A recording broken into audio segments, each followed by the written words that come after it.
Hi guys, current affairs funda में आप सभी का स्वागत है। मैं हूं आपके साथ अभिषेक शर्मा और आज के इस वीडियो सेशन में हम 10 दिसंबर तक के सभी इंपॉर्टेंट करंट अफेयर्स कवर करने वाले हैं। हमेशा की तरह आप इस वीडियो को अंत तक जरूर देखिएगा, आज भी आपको काफ़ी कुछ जानने के लिए मिलेगा। साथ ही गाइस, इस सेशन को शुरू करने से पहले आप सभी को बताना चाहूँगा, यदि आप हमारे daily current affairs PDF, weekly PDF और मंथली पीडीएफ चाहते हैं तो इस वीडियो के डिस्क्रिप्शन में लिंक दिया गया है, उस पर क्लिक करके आप पा सकते हैं। और साथ ही आप करंट अफेयर्स फंडा की ऐप को इंस्टॉल कर सकते हैं। यहाँ पर आपको कई तरह का कंटेंट मिल जाएगा। देखिए, यहाँ पर फ्री कंटेंट भी है जहाँ पर आपको एमसीक्यूज प्रोवाइड कराए गए हैं और पेड मटेरियल भी, यदि आप पीडीएफ चाहते हैं और हमारे और भी जो काफ़ी अच्छा कंटेंट हमारा स्ट्रेटेजी की पीडीएफ चाहते हैं, ये सभी आप चाहते हैं तो आप पेड करंट अफेयर्स चूज़ कर सकते हैं। और यदि आप फ्री करंट अफेयर्स के क्वेश्चंस अटैम्प्ट करना चाहते हैं तो उसका ऑप्शन भी आपको अवेलेबल है।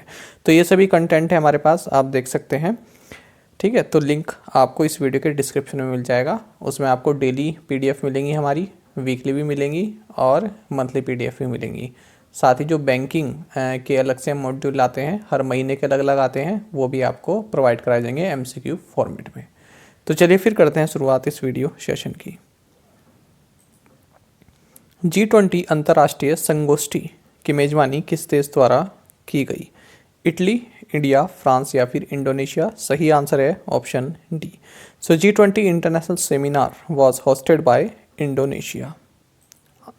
तो देखिए, जो ये G20 इंटरनेशनल सेमिनार हुई है, ये बाली इंडोनेशिया में हुई है। आपको बता दें, इंडोनेशिया की कैपिटल जकार्ता है, ठीक है, बाली नहीं है।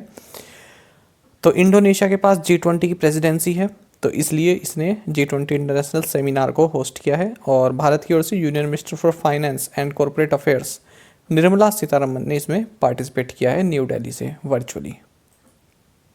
और थीम रहा इसका रिकवर टुगेदर, रिकवर स्ट्रोंगर।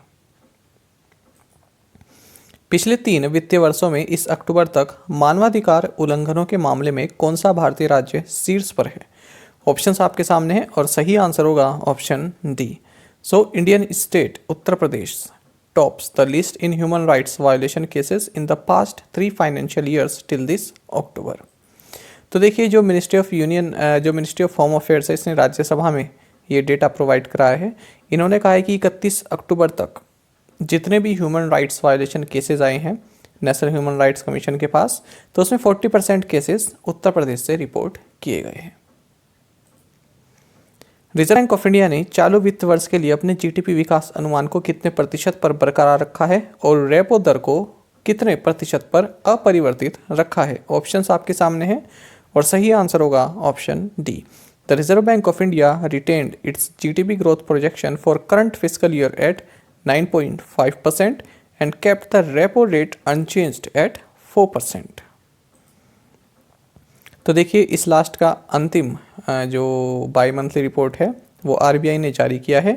तो आरबीआई ने जो है इस फिस्कल ईयर के लिए 9.5% जीडीपी ग्रोथ बताई है, जो फिस्कल ईयर 22 हमारा चल रहा है। साथ ही रेपो रेट को अनचेंज रखा है 4% पर। मार्जिनल स्टैंडिंग फैसिलिटी रेट और बैंक रेट 4.25% ही रखा है। रिवर्स रेपो रेट भी 3.35% रहा है। तो ये लगातार 9वीं बार है जब आरबीआई ने जो ये इंटरेस्ट रेट हैं इनको ऐसा का ऐसा ही रखा है। देखिए क्या लिखा है, this is the 9th consecutive time that the RBI has maintained a status quo on the key interest rates. देखिए, स्टेटस को ये काफ़ी इंपॉर्टेंट शब्द है। यदि आप डेली न्यूज़पेपर पढ़ते हैं तो आपको सुप्रीम कोर्ट के डिसीजन में इस तरह के शब्द मिल जाएंगे, ये वाला शब्द आपको मिल जाएगा। स्टेटस को क्या होता है, ज़्यादातर मान लीजिए सुप्रीम कोर्ट किसी को रोक देता है, वो कहता है कि अभी इस पर कोई भी कार्रवाई ना की जाए, स्टेटस को मेंटेन रखिए, यानी कि जैसी अभी स्थिति है वैसे ही उसे रहने दीजिए। मान लीजिए कोई प्रोजेक्ट चल रहा है, ठीक है, आधा अभी चल रहा है, आधे पर रुक गया, किसी ने उस पर एनओसी जो है लिया है, किसी ने कहा कि आपके पास एनओसी नहीं है और वो प्रोजेक्ट वहीं पर जो है बीच में रुका हुआ है। तो मान लीजिए सुप्रीम कोर्ट ने कहा कि अभी स्टेटस को बनाए रखें, यानी कि वो जो प्रोजेक्ट जितने पे रुका है ना उतने पर ही रोक के रखो, ना तो उसे तोड़ो और ना उसे आगे बढ़ाओ। तो इसका मतलब होता है स्टेटस को जितनी भी जो अभी सिचुएशन है वहीं पर बनाए रखो। तो ये वर्ड आपके लिए इंपॉर्टेंट है, इंग्लिश के पैराग्राफ्स में भी आपको एग्जाम में मिल जाता है देखने के लिए। साथ ही देखिए, आरबीआई ने जो थर्ड क्वार्टर है इसके लिए 5.1% इन्फ्लेशन बताया है और क्वार्टर 4 के लिए 5.7% और फिस्कल ईयर 23 यानी कि 2022-23 का जो फर्स्ट क्वार्टर है उसके लिए 5% इन्फ्लेशन प्रोजेक्शन अपना किया है। इसी चीज़ को यदि हम समराइज़ करें इस तरह से पिक्टोरियल में, तो repo rate 4%, reverse repo rate 3.35%, GTP projection for physical year 20 to 9.5%, inflation projection 5.3%। CPI inflation outlook third quarter के लिए 5.1%, यही वही है जो मैंने आपको बताया, और यह है जीडीपी प्रोजेक्शन जो मैं आपको बता चुका हूँ, थर्ड क्वार्टर के लिए 6.6%, फोर्थ क्वार्टर के लिए 6%, और फिजिकल ईयर 23 का फर्स्ट क्वार्टर उसके लिए 17.2%, और क्वार्टर 2 के लिए 7.8%। चलिए आगे बढ़ते हैं। वनडे के लिए भारत की पुरुष क्रिकेट टीम का नया कप्तान कौन है, और उन्होंने टेस्ट टीम के उप कप्तान के रूप में किसे प्रतिस्थापित किया है।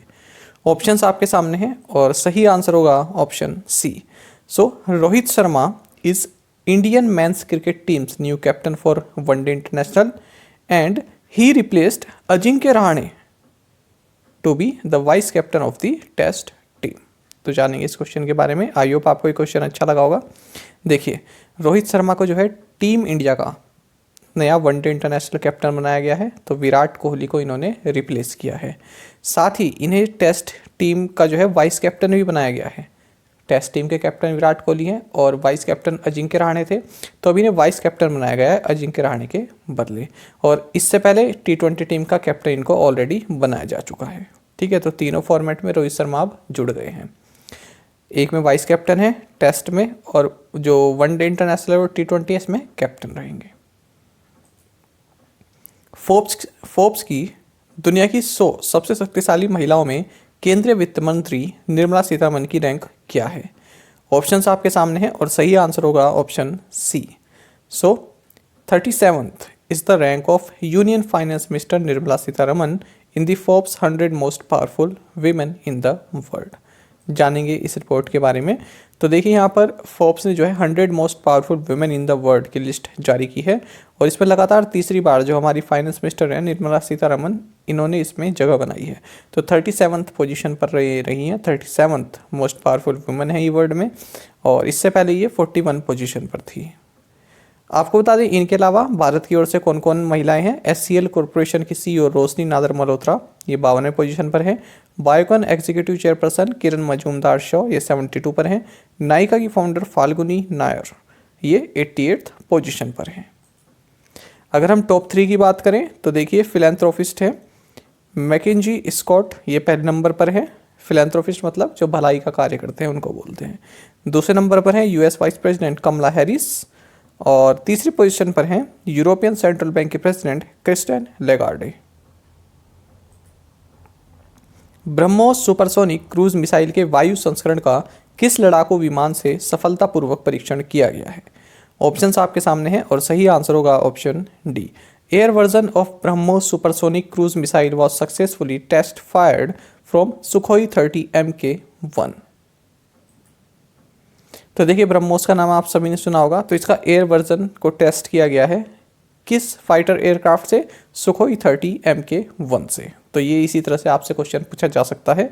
और कहाँ पर किया गया, integrated test range Chandipur Orissa में। बाकी आप जानते हैं ब्रह्मोस क्या है, ये इंडिया DRDO और रशिया NPOM इन दोनों का एक ज्वाइंट वेंचर है। क्या है ये, सुपरसोनिक क्रूज मिसाइल।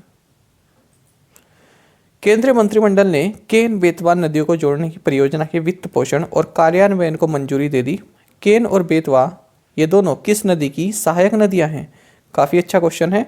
ऑप्शंस आपके सामने हैं, सही आंसर होगा option B. The union cabinet has approved the funding and implementation of Ken Betwa interlinking of rivers project. Ken and Betwa both are tributaries of Yamuna river. जानेंगे इसके बारे में, इंपॉर्टेंट क्वेश्चन है। देखिए, यूनियन को एक कैबिनेट की मीटिंग हुई जिसको प्रधानमंत्री नरेंद्र मोदी द्वारा चेयर किया गया। तो इसमें केन बेतवा इंटरलिंकिंग रिवर प्रोजेक्ट जो है इसको मंजूरी दे दी गई है। टोटल कॉस्ट कितनी है, 44,605 करोड़ रुपए इसमें टोटल कॉस्ट आने वाली है। 8 साल का टाइम लेगा ये प्रोजेक्ट पूरा होने में, और इसमें जो है 103 मेगावाट का हाइड्रो पावर भी जनरेट होगा, 27 मेगावाट की सोलर पावर भी जनरेट होगी। साथ ही आपको जानना चाहिए, केन रिवर और बेतवा रिवर ये दोनों ही यमुना की ट्रिब्यूटरीज हैं। तो इसमें क्या है, पानी ट्रांसफ़र होगा। ठीक है, केन रिवर से बेतवा रिवर में क्या होगा, पानी ट्रांसफ़र करेंगे जब उसको इंटरलिंक कर रहे हैं। और इसके लिए 221 किलोमीटर लंबी एक केन बेतवा लिंक कैनाल बनेगी जिसमें कि 2 किलोमीटर लंबी टनल भी होगी। तो 2 फेज़ में होंगे। पहले फेज़ में कि डैम बनेगा, दोनों डैम कॉम्प्लेक्स बनेगा, और फेज़ 2 में क्या बनेगा, लोअर और डैम बनेगा, बीना कॉम्प्लेक्स प्रोजेक्ट और कोथा बैरेज, ये सभी बनेंगे। साथ ही आपको बता देना चाहिए कि इसका फ़ायदा क्या रहेगा। जो बुंदेलखंड का जो रीजन है, जो उत्तर प्रदेश और मध्य प्रदेश के 13 डिस्ट्रिक्ट हैं, ये बुंदेलखंड रीजन में आते हैं। पानी की काफ़ी समस्या रहती है, तो सबसे बड़ी जो फ़ायदा होगा इस प्रोजेक्ट का वो ये रहेगी, पानी की समस्या इस बुंदेलखंड रीजन में जो है बिल्कुल ख़त्म होने के चांसेस हैं। अच्छा, आपको ये भी जानना चाहिए पन्ना टाइगर रिजर्व की भी कुछ भूमि इसमें लगेगी। ठीक है, तो 5803 हेक्टेयर एरिया पन्ना टाइगर रिजर्व का भी इसमें यूज़ होगा। Love Institute Asia power index 2021 में भारत की क्या रैंक है? सही आंसर होगा option C. So India's rank in the Lowy Institute Asia power index 2021 is 4th। तो देखिए कि लव इंस्टीट्यूट एशिया इंडेक्स 2021 ये जारी कर दिया गया है। तो इसमें बताया गया है कि भारत जो है 4th मोस्ट पावरफुल कंट्री है एशिया में। तो ऐसा इन्होंने बताया है। 26 कंट्रीज़ को यहाँ पर जो है ओवरऑल लिया गया है, तो 26 में से 4th पोजीशन पर भारत है। हालांकि भारत का जो ओवरऑल स्कोर है ये थोड़ा नीचे गया है, 100 में से 37.7 रहा है। आपको जानना चाहिए अगर हम इकोनॉमिक रिलेशनशिप की बात करें तो यहाँ पर भारत 8th पोजीशन पर है। टॉप 5 कंट्रीज अगर हम देखें तो पहले नंबर पर यूनाइटेड स्टेट्स ऑफ अमेरिका है, दूसरे पर चाइना है, तीसरे पर जापान है, चौथे पर अपना प्यारा भारत है और 5वें पर है रशिया। नरसंहार की रोकथाम और पीड़ितों के स्मरणोत्सव किस दिन मनाया जाता है? सही आंसर होगा option D, international day of commemoration and dignity of the victims of the crime of genocide end of the prevention of this crime is observed on December 9। तो देखिए ये दिन 9 दिसंबर को मनाया जाता है। जेनोसाइड आप जानते ही हैं क्या होता है, जब किसी रिलीजियस ग्रुप को, ठीक है, टारगेट किया जाता है कि उसको जो है पूरा वंश ही उसका ख़त्म कर दिया जाए। ठीक है, एक नरसंहार टाइप का होता है, पूरी की पूरी कौम ही जो है ख़त्म कर दी जाए, हत्या कर दी जाए, उसको बोलते हैं जीनोसाइड। निम्नलिखित में से किसने इलेक्ट्रिक वाहन उत्पादों और सेवाओं में सहयोग के लिए महिंद्रा ग्रुप के साथ समझौते ज्ञापन पर हस्ताक्षर किए? सही आंसर होगा option A. So GOBP signed an MOU with Mahindra Group for collaboration in areas such as electric vehicle products and services and in low carbon and conventional fuels। इस तरह क्वेश्चन बैंक में पूछे जाते हैं। Fitch rating के अनुसार वित्त वर्ष 2022-23 के लिए भारत का सकल घरेलू उत्पाद पूर्वानुमान क्या है? सही आंसर होगा option C. So India GDP forecast for physical year 22-23 as per Fitch ratings is 8.4%। तो 2022-23 के लिए जो फिच रेटिंग ने कहा है ये 8.4% इन्होंने बोला है। 30 बेसिस पॉइंट से इन्होंने जो फोरकास्ट है उसको कट किया है। आपको बता दें 100 बेसिस पॉइंट का मतलब होता है 1%। इससे पहले इन्होंने 8.7% बोला था, लेकिन अब कर दिया है 8.4%, यानी कि 30 बेसिस पॉइंट कट किया है। डिजिटल गोल्ड पर भारत का पहला ऋण लॉन्च करने के लिए किस लघु वित्त बैंक ने फिनटेक फर्म इंडिया गोल्ड के साथ भागीदारी की? ऑप्शंस आपके सामने हैं। सही आंसर होगा option D. So Shivalik small finance bank partnered with fintech firm India Gold to launch India's first loan against digital gold. देखिए शिवालिक स्मॉल फाइनेंस बैंक ने एक पार्टनरशिप एग्रीमेंट साइन किया है एक फिनटेक फर्म है इंडिया गोल्ड इसके साथ। तो इसमें क्या मिलेगा, आपका जो डिजिटल गोल्ड है उसके बदले आप लोन ले सकते हैं। तो जो आपका डिजिटल गोल्ड है उसको गिरवी रख के आप लोन ले सकते हैं 60,000 रुपये तक का। तो इस तरह का एक एग्रीमेंट यहाँ पर साइन किया गया है। बाकी आप जानते हैं शिवालिक स्मॉल फाइनेंस बैंक का हेडक्वार्टर्स नोएडा उत्तर प्रदेश में है। MD एंड CEO है सुवीर कुमार गुप्ता। निम्नलिखित में से किसे विश्व की शीर्ष 300 सहकारी समितियों में नंबर 1 सहकारी स्थान दिया गया है? सही आंसर होगा option B. So IFFCO has been rank number 1 cooperative among the top 300 cooperatives in the world. तो देखिए जो टॉप वर्ल्ड की जो 300 कोऑपरेटिव्स हैं, सहकारी समितियां हैं, उनमें सबसे पहली पोजीशन पर रहा है अपना इफ्को। इफ्को की फुल फॉर्म है Indian farmers fertiliser cooperative limited. तो किसके द्वारा जारी किया गया है? 10th annual world cooperative monitor report किसके द्वारा पब्लिश की गई? इंटरनेशनल कोऑपरेटिव अलायंस के द्वारा। इंपॉर्टेंट क्वेश्चन रहेगा ये भी। बाकी आप जानते हैं इफ्को की स्थापना 1967 में हुई थी। MD है doctor US Awasthi. Headquarters new Delhi में है। केपी के कुट्टी का हाल ही में निधन हो गया, वे किस पेशे से जुड़े हुए थे? ऑप्शंस आपके सामने हैं, सही आंसर होगा option C. So veteran journalist KP K Kutty died due to age related illness, he was 89। KP K Kutty, याद रखिएगा, इंपॉर्टेंट क्वेश्चन है, जर्नलिस्ट थे। निम्नलिखित में से किसने fintech hackathon sprint 04 market tech launch किया है? सही आंसर रहेगा option C. So IFSCA launched a fintech hackathon sprint 04 market tech। देखिए IFSCA की फुल फॉर्म आपको जाननी चाहिए, international financial services centres authority. तो इसने एक फिनटेक हैकाथॉन लॉन्च किया स्प्रिंट 04 मार्केट टेक। ठीक है, तो इसमें इतना ही जानना है हमको। अच्छा, एक चीज़ आप काफ़ी इंपॉर्टेंट याद रखिएगा, MCQ फॉर्मेट में भी क्या था, फिर से रिवाइज करा देता हूँ कि हाल ही में प्रधानमंत्री नरेंद्र मोदी ने इन्फिनिटी फोरम 2021 इसको लॉन्च किया था। और ये जो इन्फिनिटी फोरम 2021 है, इस इवेंट को होस्ट किया था इसी IFSCA ने, जिसकी हम इस क्वेश्चन में बात कर रहे थे। किसके साथ मिलकर? गिफ्ट सिटी और ब्लूमबर्ग के साथ मिलकर। किस भुगतान बैंक ने अनुसूचित भुगतान बैंक के रूप में कार्य करने के लिए रिजर्व बैंक ऑफ इंडिया की स्वीकृति प्राप्त कर ली है? सही आंसर होगा option C. So Paytm payments bank has gained the RBI's approval to function as a scheduled payments bank. तो देखिए, अब जो पेटीएम पेमेंट्स बैंक लिमिटेड है, ये शेड्यूल्ड पेमेंट्स बैंक बन गया है, शेड्यूल्ड पेमेंट्स बैंक मिल गया है। तो इससे अब क्या होगा, कई तरह के फ़ायदे होंगे। देखिए, आपने देखा होगा कई तरह के, जब जो हमारी सरकार है ये बैंक के पैकेजेस लॉन्च करती है, तो शेड्यूल्ड बैंक के लिए कुछ पैकेज लाती है, राहत पैकेज लाती है, तो अब उसमें भी भागीदारी इसको मिलेगी, इसका भी हिस्सा बढ़ेगा। दूसरा ये है कि इसको जो है इसमें फ़ायदा मिलेगा आपका, जो ये मार्जिनल स्टैंडिंग फैसिलिटी होती है, इसका मतलब क्या है, अगर मैं शॉर्ट में बताऊँ आपको, तो मतलब अगर जब इसका टोटल फंड, मान लीजिए इसके पास जो फंड है वो ड्राई आउट हो गया है, ठीक है, पैसे की कमी है, तो ये इमरजेंसी तौर पर जो है लोन ले सकता है रिजर्व बैंक ऑफ इंडिया से। तो इस तरह की फैसिलिटी अब इसको मिल जाएगी, क्योंकि अब ये शेड्यूल्ड पेमेंट्स बैंक बन गया। इससे पहले इस तरह की फैसिलिटी ये अवेल नहीं कर सकता था। ठीक है, तो कई तरह की होगी। साथ ही जो रिजर्व बैंक ऑफ इंडिया के सभी ऑपरेशंस होते हैं, repo rates, reverse repo rates, इन सभी में भी ये पार्टिसिपेट कर सकता है। तो ये सभी फ़ायदे अब इसको मिल जाएंगे।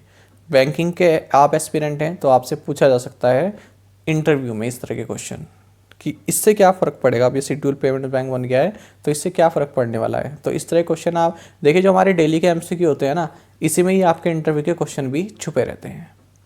ठीक है, बाकी वो तो होता ही है, जो बेसिक आपको बताना होता है वो भी क्या है ये सब, लेकिन इनके अलावा जो आपसे बैंकिंग में पूछे जाते हैं ना, वो इसी तरह के क्वेश्चन पूछे जाते हैं। साथ ही आपको जानना चाहिए, पेटीएम के फाउंडर जो हैं विजय शेखर शर्मा, इनका पेटीएम पेमेंट्स बैंक में 51% इनकी हिस्सेदारी है और बाकी की हिस्सेदारी है 197 कम्युनिकेशंस लिमिटेड की। तो 51% मेजॉरिटी होल्डर हैं विजय शेखर शर्मा। भारत अंतर्राष्ट्रीय व्यापार मेला 2021 के 40वें संस्करण में किस राज्य ने स्वर्ण पदक पुरस्कार जीता है? ऑप्शंस आपके सामने हैं, बिहार, असम, झारखंड या फिर उत्तर प्रदेश। सही आंसर है option A. So Bihar has won the gold medal award at the 40th edition of India international trade fair 2021। तो देखिए, 40th India international trade fair जो कि प्रगति मैदान न्यू दिल्ली में हुआ है, यहाँ पर बिहार को गोल्ड मेडल मिला है। किस लिए? एक्सीलेंसी इन डिस्प्ले, इस कैटेगरी में। बाकी आप जानते हैं यहाँ के चीफ मिनिस्टर नीतीश कुमार हैं और गवर्नर है फागू चौहान। कैपिटल पटना है। भारत पर्यटन विकास निगम के अध्यक्ष के रूप में किसे नामित किया गया है? ऑप्शंस आपके सामने हैं, सही आंसर होगा option B. So Sambit Patra has been named as the chairman of India tourism development corporation ITDC। तो ये क्वेश्चन लाने में थोड़ा लेट हो गया हूँ, बाकी आपको तो पता ही होगा, ये न्यूज़ आप तक पहले ही पहुँच चुकी होगी। तो 3 साल तक के लिए इनको ये नियुक्ति दी गई है। इंडिया टूरिज्म डेवलपमेंट कॉरपोरेशन, इसके चेयरमैन बनाए गए हैं बीजेपी के national spokes person Sambit Patra. बाकी आपको जानना चाहिए, जो ये ITDC है, ये अक्टूबर 1966 में इसकी स्थापना की गई थी। अब देख लेते हैं प्रीवियस असाइनमेंट क्वेश्चंस के answer. Name the governor and chief minister of Rajasthan. So governor is Kalraj Mishra and chief minister is Ashok Gehlot.